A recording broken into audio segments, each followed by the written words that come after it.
ہر مذہب میں یہ ہے کہ انسان کسی مصیبت کے اندر پھنسا ہوا ہے. یہ جو ویدانت اور یہ تصوف آپ کا، یہ انسان کی روح مادے کی دلدل میں پھنسی ہوئی ہے، چیخ رہی ہے. اب اس دلدل سے نکل جانا جو ہے یہ ہے زندگی کا مقصد ہے. یعنی وہ پھنس گئی ہے، یہ پتہ نہیں پھنسا کس نے دیا ہے. تو کام اس کے لیے یہ رہا کہ کسی نے پھنسا دیا اور اس کو اس دلدل سے نکلنا ہے. وہ ہندوؤں کے آواگان کے مطابق 33 کروڑ چکر کے بعد نکلنا ہے.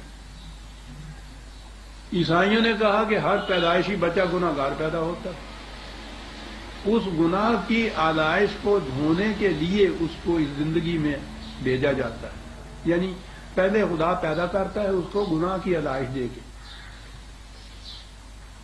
وہ ایک پیٹ اس کے اوپر کر دیتا ہے اور اسے کہتا ہے کہ چل جا دھو جا کے اس میں، اور کہتا یہ ہے کہ پکا یہ اتنا ہے کہ تمہارے دھونے سے دھل نہیں سکے گا.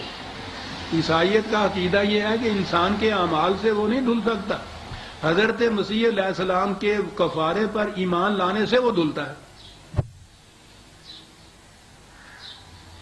یہ پروگرام ملاحظہ فرماؤ خدا کا، خدا حکیم کا. پیدا کرتا ہے تو ایک داغ لگا کے ہر بچے کو، وہ پکا اتنا ہوتا ہے کہ وہ لاکھ کچھ کرے کچھ نہیں دھل سکتا. وہ اس میں یہ ہے کہ جب خدا نے یہ دیکھا کہ اس طرح سے تو یہ سارے انسان جہنم میں چلے جائیں گے تو جنت میں کینوں دیں گا، پھر وہ بھی ویران رہ جائے گی. کیا کیا جائے؟ اب یہ فیصلہ کر دیا کہ ان کے اعمال کے بدلے میں تو جنت مل نہیں سکتی. ایسے خود بخود یہ دھل نہیں سکتے. تو اس کے لیے باپ بیٹے نے معاذ اللہ ان کے عقیدے کے مطابق مشورہ کیا اور بیٹے نے کہا کہ افسوس کرنے کی بات نہیں ہے، آپ مجھے دنیا میں بھیج دیجیے، یہ مجھے پکڑ کے سولی پہ دے دیں گے، میرے خون کے بدلے میں آپ ان کو بخش دیجیے گا. یہ مذاہب ہے. وہ ہندو دھرم ہے، وہ چکر دیے جا رہا ہے. وہ یہ ہے، یہ اس طرح سے اس کو اس نجات دلاتے ہیں اس دھبے سے. وہ یہودی ہیں، وہ کہتے ہیں وہ تو جو بنی اسرائیل کے گھر میں پیدا ہوا اس نے تو جنت میں جانا ہے، یا چند دنوں کے لیے یوں ہی راستے میں وہ جہنم میں چلا جائے گا. وہ اس لیے کہ ہمارے بزرگوں کو ابھی پتہ نہیں ہوگا کہ ہم جہنم میں چلے گئے. ہم چیخیں گے روئیں گے، وہ آئیں گے وہ کاکا تو کتنے رونا پھرنا آ گا چل کر لوں، تو وہ پھر لے جائیں گے سانو جنت. یعنی یہ دنیا کے مذاہب میں جسے سیلویشن آپ کہتے ہیں، جسے نجات کہتے ہیں، یہ تصور ہے. کچھ حاصل نہیں ہوا، ایز یو ور ہے، ہر جگہ ایز یو ور ہے. نجات کے معنی یہ ہیں. قرآن کہتا ہے نجات نہیں، ذالک ھو الفوز العظیم، اچیومنٹ ہے یہ بہت بڑی جو تمہیں حاصل. ایک لفظ نے عزیزان من سارا تصور بدل دیا آپ کے نجات.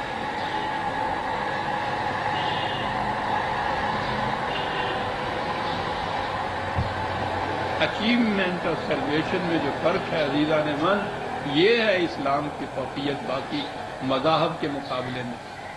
وہاں سب کچھ کرنے کے بعد بھی جو کچھ ہوتا ہے کسی مصیبت سے چھٹکارا ہوتا ہے، صرف حاصل نہیں کچھ ہوتا. یہاں جو زندگی کا پروگرام دیا جاتا ہے فوز العظیم، بہت کچھ حاصل ہوتا ہے اس کے. تھوڑا سا اور وقت لے گیا ہمارے کو تھم گئے.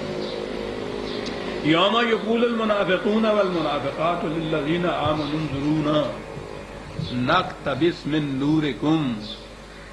قرآن بتاتا یہ ہے کہ اس دنیا کے اندر جو کچھ کیا ہوگا اسی کے نتائج ہیں جو اگلی زندگی میں ملیں گے. اس سے وہ زندگی متعین ہوگی. اچیومنٹ کی زندگی، کچھ حاصل ہو گیا، زندگی کی اگلی منزل یعنی اگلی کلاس میں پروموشن ہو گئی، اس کی پاس مارکس حاصل کیے، ہائر کلاس کے اندر چلا گیا. وہ یہ نہیں ہے کہ وہاں جا کے کچھ کرے گا تو پھر وہ اگلی کلاس میں چلا جائے گا. وہ یہاں جو اس نے محنت کی ہوگی ایگزامینیشن ہولڈ ہونے سے پہلے، اس کا نتیجہ ہوگا جو وہاں ملے گا. یہ بڑی پکی بات قرآن کی روح سے کہی. اب اس دنیا کا جو اہمیت ہے وہ سامنے آ گئی. یہ کلاس میں چڑھنے کے لیے، امتحان پاس کرنے کے لیے وہ یہاں ہے جو محنت کرنی ہے.